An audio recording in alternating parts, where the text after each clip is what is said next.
नमस्कार। आज हम उस जादुई फॉर्मूले पर बात करेंगे जो आपको रिटायरमेंट के बाद भी फिनेंशियली इंडिपेंडेंट रखेगा। अगर आपके पास 1 करोड़ तक का फंड है तो आप अगले 30 साल तक हर महीना 70,000 तक निकाल सकते हैं और आपका फंड ज़ीरो नहीं होगा। ये कोई इमेजिनेशन नहीं, ये है SWP सिस्टमेटिक विड्रॉल प्लान की शक्ति।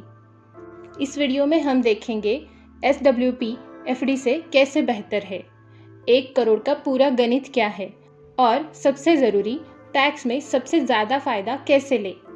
चलिए शुरू करते हैं।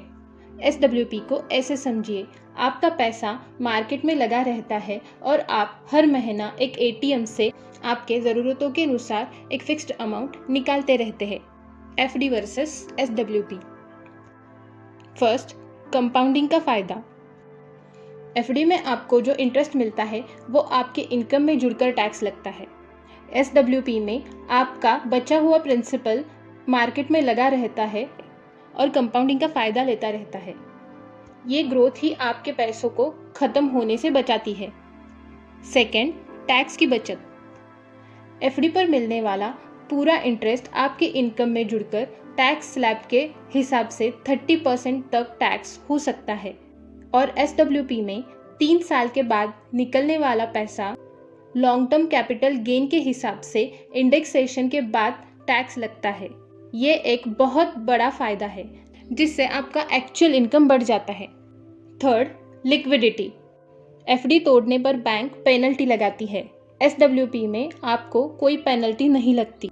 यह आपके पैसों को इमरजेंसी के लिए भी आसानी से अवेलेबल रखता है। Safe withdrawal rate.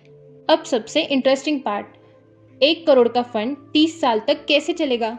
SWP का गोल्डन रूल। फाइनेंशियल एक्सपर्ट कहते हैं कि आपको ईयरली 5 से 7% से ज़्यादा नहीं निकालना चाहिए। चलिए 7% ईयरली का एग्जाम्पल लेते हैं। हमने यहाँ पर इनिशियल इन्वेस्टमेंट 1 करोड़ की ली है। ईयरली विड्रॉवल हम 7% से करेंगे, मतलब 7 लाख रुपए, और इसके हिसाब से मंथली हम लगभग 60,000 निकालेंगे। और हम अज्यूम करते हैं कि मार्केट हमें हर साल 10% का रिटर्न दे रहा है। अगर आप सिर्फ 60,000 महीना निकालते हैं तो आपका फंड 30 साल बाद भी लगभग 3 करोड़ से ज़्यादा का बचा रह सकता है। क्यों?